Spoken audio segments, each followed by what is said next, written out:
little bit of South Texas predator management and a technique that's a lot more effective. You know, after last year's hunt, we had a ball. It was our first time in the air chasing coyotes.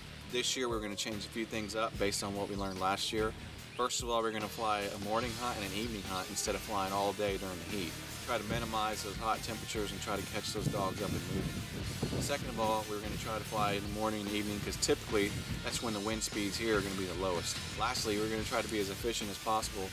What we did is we employed the use of actually a predator caller, and we had a ground crew. Basically, they went up and sat up on top of these tall towers, started the caller up, and we let the caller run for several minutes, and then the helicopter came in, trying to attract these coyotes to one area where we'd be much more successful.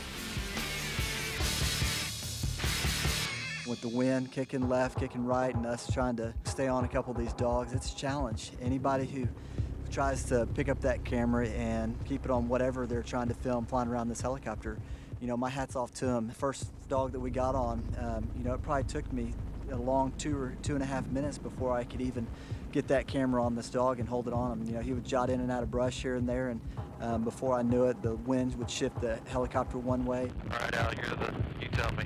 Okay, fine. Right in front of you guys. All right. Wait, now. Oh! Well, one down. You get him? Yeah. Oh, that was beautiful. Woohoo! Can we sit down, Alex? Yes, sir. Definitely. Evening one, Al and I here in South Texas. We just rolled in this evening and flew around for 20 minutes or so, and what do you know, we had our first customer, and maybe fly around, let me try to get one more, and then me and Al switch, and so we had some rainstorms coming in, probably got an hour left of filming life, and one coyote down, hopefully several more to go. There's probably two things that you don't want happening when you're flying up in that helicopter. First of all, it's high winds, and second of all, it's the threat of thunderstorms or lightning. We had both.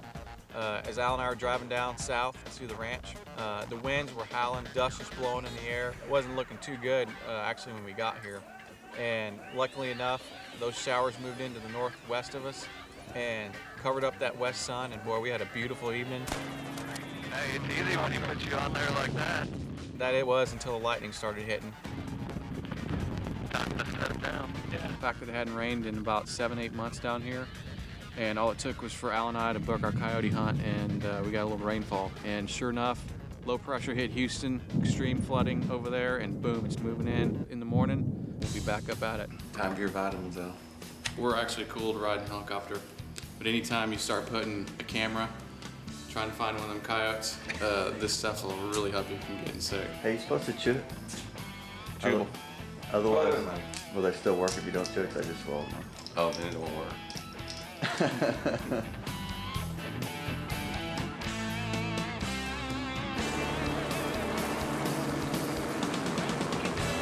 Last night, the first two dogs out of the box, it was one shot, one kill for me. So I was feeling a little cocky going in today. Here we go, first customer. Right there. I can't find him. All right, he's in the open. All right, I got him. Wait. All right.